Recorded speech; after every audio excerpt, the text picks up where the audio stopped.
사실 우리가 이 메리 크리스마스라고 하는 이 고백을 할 때 항상 우리 마음속에는 정말 우리가 기뻐할 것이 무엇인지를 생각하면서 성탄의 기쁨을 함께 나누는 하늘의 축복이 함께 하시기를 간절히 소망합니다. 세상에서 변하지 않는 한 가지가 있습니다. 그것은 탄생에 대한 축하입니다. 그 이유는 생명의 시작보다 더 크고 놀라운 것이 없기 때문입니다. 인류 역사 가운데서 세계 수많은 사람들이 탄생을 축하하는 한 분이 계십니다. 바로 예수 그리스도십니다. 성탄절은 전 세계의 사람들이 가장 기다려주는 축제 중에 하나입니다. 일반적인 사람들은 성탄절을 기쁘고 즐겁다라고 하면서 그 하루를 즐겁게 보냅니다.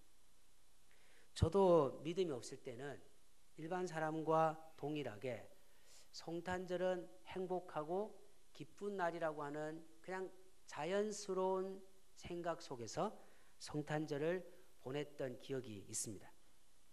그러나 예수 그리스도를 주로 믿고 영적인 생각이 살아 움직이면서 한 가지 질문이 생겼습니다. 그것은 왜 사람들은 예수님의 탄생의 날을 기억하고 축하하는가라는 겁니다. 성도님들은 그런 생각을 해보셨습니까? 우리가 매년마다 성탄절 맞이할 때 우리가 메리 크리스마스라고 하죠. 그런데 이 메리라고 하는 것은 기쁘다라고 하는 의미인데 왜 우리는 기뻐해야 합니까? 그래서 우리가 오늘 말씀 속에서 예수 그리스도를 믿는 믿음의 사람은 기뻐해야 될 이유가 있다라고 하는 생각을 가지면서 성탄절을 믿음으로 준비하는 축복이 있기를 예수님 이름으로 간절히 소망합니다. 일반 사람들은 예수님의 탄생을 바라보는 한 가지 시각으로 예수님의 탄생을 보니까 예수님의 탄생이 기쁘고 즐거운 겁니다. 그것은 일반적 사랑의 관점입니다. 따라서 하겠습니다. 일반적 사랑의 관점입니다. 예수님이 이 땅에서 공생애를 하시면서 가장 중요한 핵심 내용은 바로 구원이지만 그 구원을 이루기 위하여 사역하시면서 예수님은 인간을 향한 사랑을 베풀어 주셨습니다. 예수님은 항상 슬프고 병든 사람들을 사랑하고 품고 기도하면서 자신의 사역을 행하셨습니다. 그래서 연약한 사람을 보면 우셨고 아픈 사람 보면 자신이 아픈 것처럼 여기면서 눈물과 따뜻함으로 예수님은 사람들의 아픔을 품고 기도해 주셨습니다. 사람들은 예수님이 하셨던 연약한 자, 아픈 자를 보면서 사랑하셨던 그 사랑을 기억하고 성탄절에 그 사랑이 세상 속에 전파되기를 원하는 마음으로 성탄절을 축하하고 기뻐하는 겁니다. 왜냐하면 우리가 살아가는 이 세상도 아프고 병들고 슬퍼하는 사람이 너무나 많고 또 우리가 살아가는 이 한국을 뛰어넘어 세상을 볼 때도 세상에는 얼마나 빈곤과 아픔과 상처와 고통과 눈물이 있는 사람들이 많다는 겁니다. 우리가 오늘 하나님 앞에 기도하면서 예수 소망교회는 가까운 이 지역 속에 있는 슬픈 자를 위해서 기도하고 섬기고 그리고 더 나아가 세계에 있는 아프고 슬퍼하는 사람들을 섬기는 예수 그리스도의 사랑을 전파하는 교회가 되기를 간절히 소망합니다. 우리가 물질을 소유하고 물질을 풍족함을 구하는 것은 우리의 배부름과 기쁨이 아니오 주님이 이 땅에 오셔서 인류를 위하여 사랑을 베풀었던 그 사랑의 정신을 가지고 교회는 그 일을 감당해야 한다는 겁니다. 그런데 안타까운 것은 일반 사람들은 두 번째 성탄이 가지고 있는 정신을 기억하지 못하고 예수님의 탄생을 이해하고 기억하고 있다는 겁니다. 두 번째가 무엇이냐면 구원을 주시는 예수님의 탄생입니다. 따라서 하겠습니다. 구원을 주시는 예수님의 탄생입니다. 사람들이 세상에 태어나는 생명을 축하하는 것은 새롭게 시작하는 삶이 있기 때문입니다. 하지만 태어난 사람들 중에 자신이 이 땅에 태어난 순간부터 무슨 일을 해야 하는지를 알고 태어난 사람은 한 사람도 없을 겁니다. 하지만 유일하게 자신이 태어난 후에 가야 할 길을 이미 정해놓고 태어난 분이 있습니다. 바로 예수님이라는 겁니다. 예수님은 자신이 베들레헴 마구간에 태어난 순간부터 십자가의 길, 골고다의 길을 이미 예정되어 있는 그 길을 가기 위해서 이 땅에 태어난 분이라는 겁니다. 그런데 왜 사람들은 두 번째에 대해서 전혀 관심이 없을까요? 그것은 인간 예수는 사랑하지만 구원자 예수 그리스도를 사랑하거나 믿지 못하기 때문입니다. 예수님을 믿지 않는 사람들이 예수님의 탄생을 기뻐한다는 것은 분명한 문제가 있습니다. 그래서 진짜 성탄절은 예수 그리스도를 인격적으로 믿고 예수 그리스도를 진실로 사랑하는 예수를 믿는 사람들이 기뻐해야 될 영적 축제의 시간임을 믿으시기를 간절히 소망합니다. 성경에서 가장 우리가 이제 본문 속에서 하나님의 영광과 은혜를 생각하면서 그분의 탄생을 기억하고 탄생의 정신과 탄생의 의미를 생각하면서 우리가 다시 한 번 더 매년마다 12월 달이 되면 반복적으로 다가오는 성탄절이 아니고 이번만은 정신과 생각과 가치와 감사와 감동을 가지고 성탄절을 좀 준비하는 정말 새로운 성탄절을 맞이하는 축복이 있기를 간절히 소망합니다. 성경에서 가장 예수님에 대하여 구체적으로 적은 책이 있는데요. 우리는 그걸 사복음서라고 합니다. 사복음서는 마태, 마가, 누가, 요한입니다. 이 사복음서가 가지고 있는 특징은 전하고 싶은 대상자에게 예수님은 누구신가라고 하는 주제를 던지고 답을 전하는 형식을 취하고 있습니다. 마가복음은 종으로 오신 예수님, 누가복음은 인자로 오신 예수님, 요한복음은 하나님의 아들로 오신 예수님, 그리고 마태복음은 왕으로 오신 예수님을 전하고 싶은 마음으로 사복음서의 저자들이 성경을 적었다는 겁니다.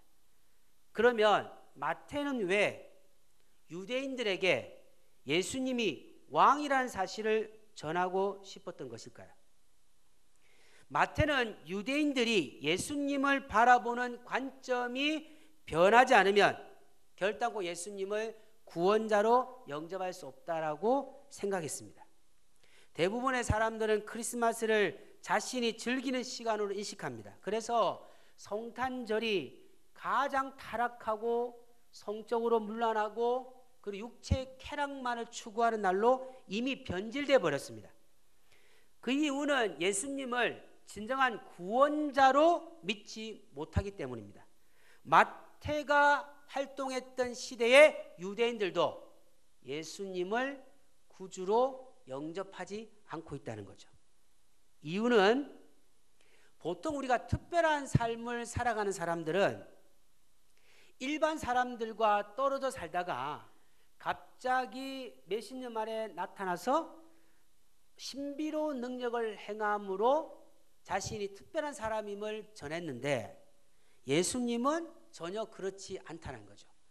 이미 태어날 때 목수의 아들로 태어나셔서 아버지와 함께 목수 생활을 하면서 그 주변의 사람들은 요셉의 아들이라고 하는 생각으로 예수님을 인식하고 있었다는 겁니다. 그런데 갑자기 요단강에서 하나님의 신비적 경험, 그런데 사람들을 모르는 신비적 경험을 한 후에 갑자기 목수의 아들이 선지자가 되고 메시아가 되었다는 겁니다. 충격이겠습니까? 당연한 걸로 여기시겠습니까?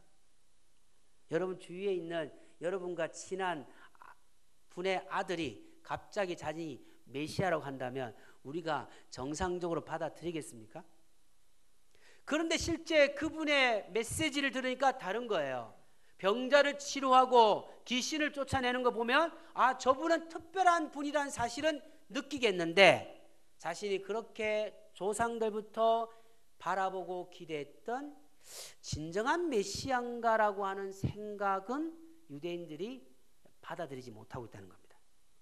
그래서 마태는 마태복음을 통해서 유대인들에게 목수의 아들 예수가 아닌 구세주 예수, 구원자 예수를 전하고 싶어서 마태복음을 적었습니다. 마태복음 1장에 족보가 나오는데요. 족보의 그 1장 1절을 우리가 보시면 아브람과 다윗의 자손이라고 하는 이야기가 나옵니다. 마태는 예수님이 단순히 목수인 요셉의 아들이 아니고 진정한 구원자이심을 전하고 있는 겁니다. 그러면서 족보 설명 이후에 드디어 예수님의 탄생에 대해서 설명하고 있습니다. 단순히 육신의 자녀로만 인식하면 결단코 영접하지 못하고 그분을 사랑하지 못한다는 겁니다. 우리가 단순히 예수님의 그 탄생인 성탄절을 그냥 예수님이 탄생했다고 하는 생일 축하 개념으로 여긴다면 우리 마음속에는 성탄절은 그냥 세상 사람들과 동일한 생일 파티를 여는 것 같은 느낌밖에 없을 것입니다. 그러나 주님이 왜 우리에게 성탄절을 주셨을까요? 그것은 우리에게 은혜와 능력과 감동을 주시기 위함입니다.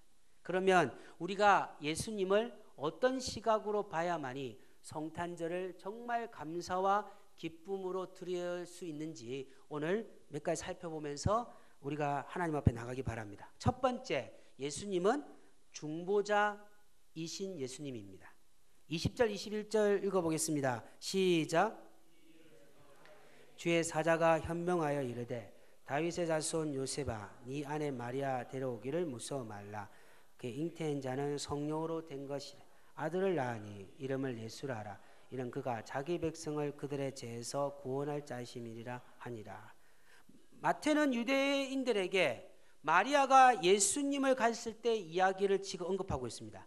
그런데 중요한 것은 보통 사람들이 아이를 임신할 때의 방법과는 전혀 다른 신비적 경험을 통해서 마리아가 예수님을 잉태했다는 이야기를 마태가 하고 있는 겁니다.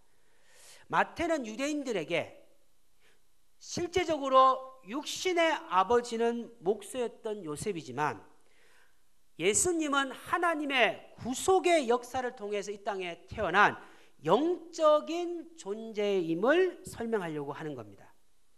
성령을 통해서 마리아가 임신했다는 것은 인간의 관점으로는 도저히 이해할 수 없죠.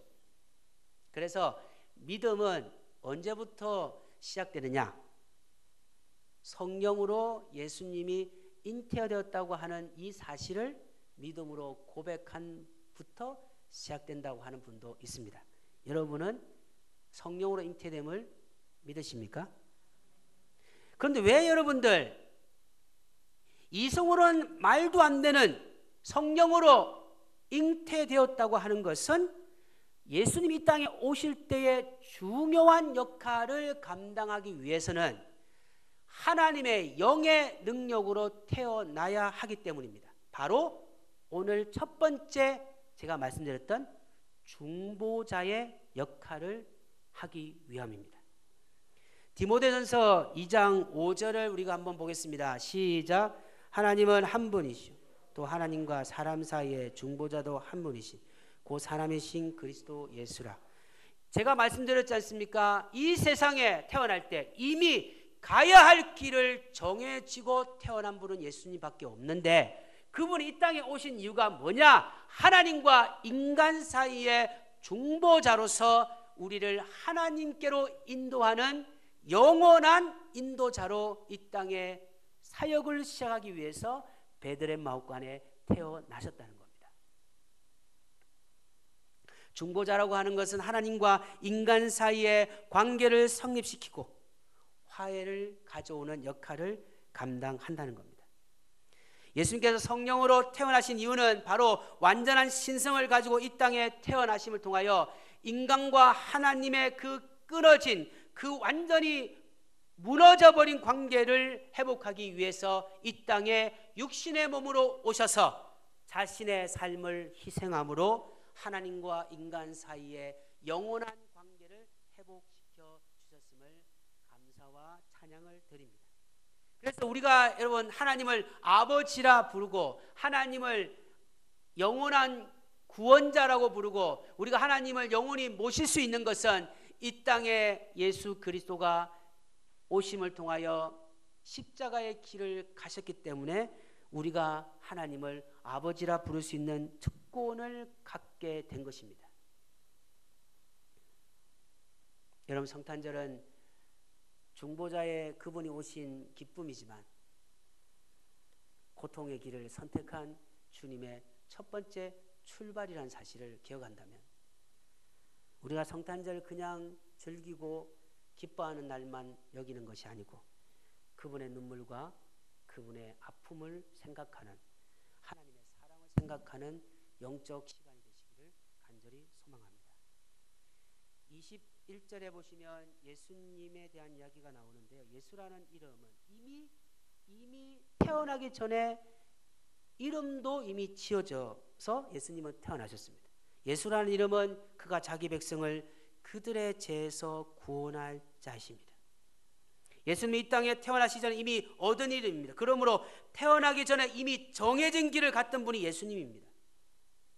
그러면 우리가 성탄절에 예수 그리스도가 이 땅에 오셔서 자기 백성을 영원히 구원하기 위한 첫 번째 구원의 시작의 날로 받아들여야 된다는 겁니다. 그분이 우리에게 오셨습니다. 성육신 하셨습니다. 아무도 환영하지 않는 베들레헴 마옥간에 태어나셨습니다. 우리는 주님을 환영해야 됩니다. 우리는 주님을 환영해야 됩니다. 우리가 성탄절 감사 예배를 드리겠지만 여러분 그날까지 주님의 이 땅에 오심에 축하하는 마음으로 기대하면서 예배를 준비하시기 바랍니다.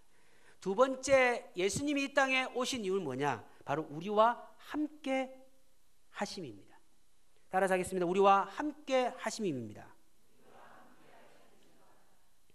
22절, 23절을 읽어보겠습니다. 시작. 이루를 하심이라.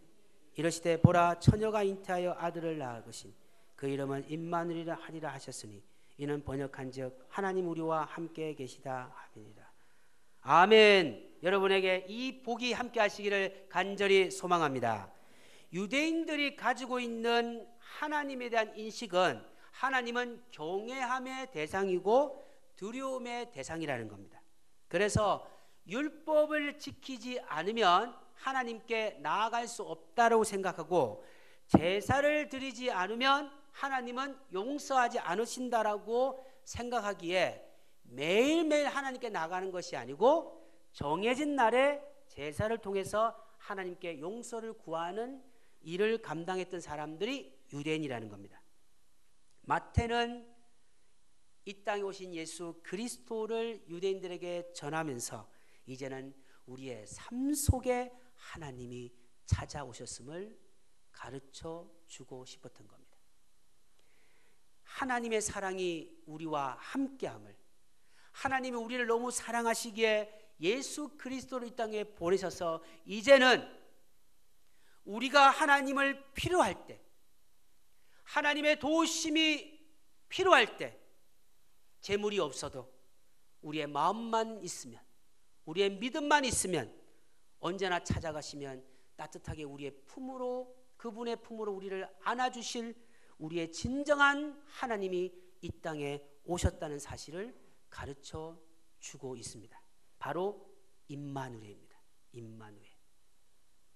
참으로 외롭고 힘든 길을 우리가 가고 있습니다. 어느 순간에는 세상에 혼자 있는 것 같은 외로움과 슬픔이 나의 마음을 장악할 때가 있습니다. 사람들이 떠나가는 것 같고 사람들은 나의 마음을 이해하지 못하는 같은 깊은 외로움 속에 빠질 때가 있습니다. 임마누엘 하나님이 우리와 함께 하심을 믿으시기를 간절히 소망합니다. 영원히 함께 하신다.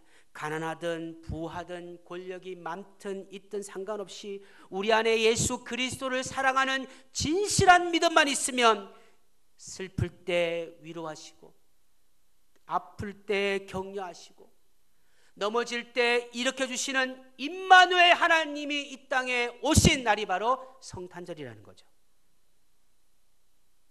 그러면 우리가 성탄절을 맞이하고 성탄절을 보내면서 하나님의 임마누엘 은혜가 충만해야 된다는 겁니다. 임마누엘, 내 손을 꼭 잡아주시고 내 인생을 붙잡아 주시는 하나님은 우리가 주의 영광에 앞에 설 때까지 한 번도 우리의 손을 놓지 않으시고 영원히 우리와 함께 하실 줄 믿습니다. 옆 사람 오시면서 하나님 우리와 함께 하십니다. 큰 위로 한번 드리겠습니다.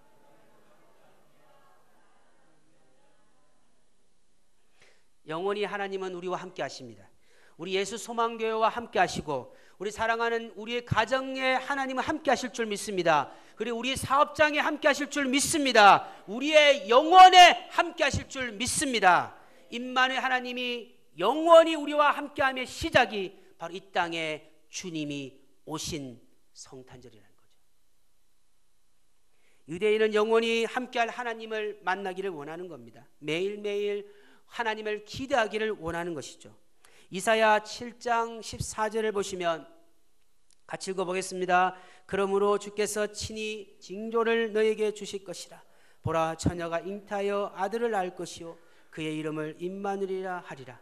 한 번도 보지 못했던 이사야가 영적인 하나님의 영혼의 감동을 느낀 후에 미래에 일어날 예언을 말씀하시는데 바로 잉태된 아들을 낳을 것이니 그 아들이 바로 영원히 우리와 함께할 임마누엘 하나님이라는 사실을 예언하고 있습니다.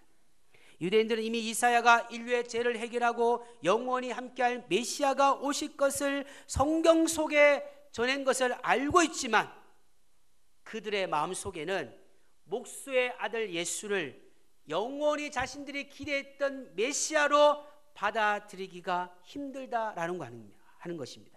여러분, 진정한 성탄절은 예수 그리스도를 목수의 아들에서 영원한 임마누엘 하나님으로 받아들이는 사람만이 진정한 성탄절의 기쁨을 경험한다는 것입니다. 예수님은 영원히 우리와 함께 하십니다. 성탄절 맞이하는 시간에도 시간 속에서가 아니요 우리의 전생애 속에 임마누엘 하나님은 우리와 함께 하실 줄 믿습니다.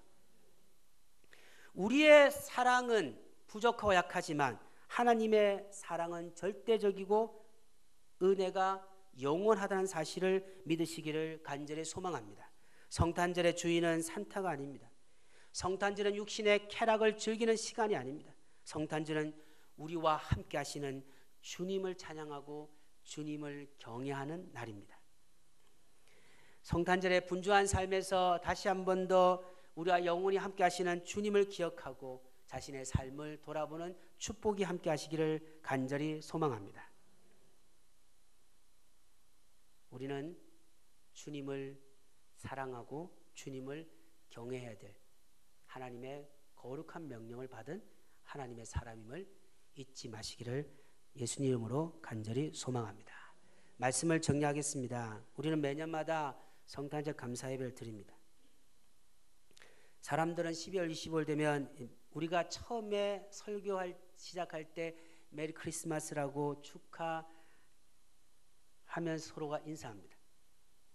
너무나 익숙한 이 메리 크리스마스라고 하는 이 인사, 우리 다시 한번 해볼까요? 옆에 사람 보고 메리 크리스마스. 근데 여기에 우리에게 질문이 하나 던져져야 된다는 거죠. 메리가 뭡니까? 메리? 기쁘다는 거예요. 메리 크리스마스라고 할 때 진짜 믿음의 사람은 나는 왜 기뻐하는가? 나는 왜 기뻐하는가? 내가 왜 성탄절에 기뻐해야 하는가? 나는 왜 지금 성탄절을 기쁨으로 보내고 있는가? 여러분 이 질문이 자동적으로 나와야 됩니다. 자동적으로. 메리 크리스마스 할 때 그냥 나의 기쁨은 무엇인가? 나의 중보자이신 예수님이 이 땅에 태어나심에 기뻐해야 됩니다. 임마누엘 나와 영원히 함께 하시는 그분이 태어난 날이 성탄절이기 때문입니다. 그럼 우리가 메리 크리스마스 할 때 내 마음속에는 주님 감사합니다.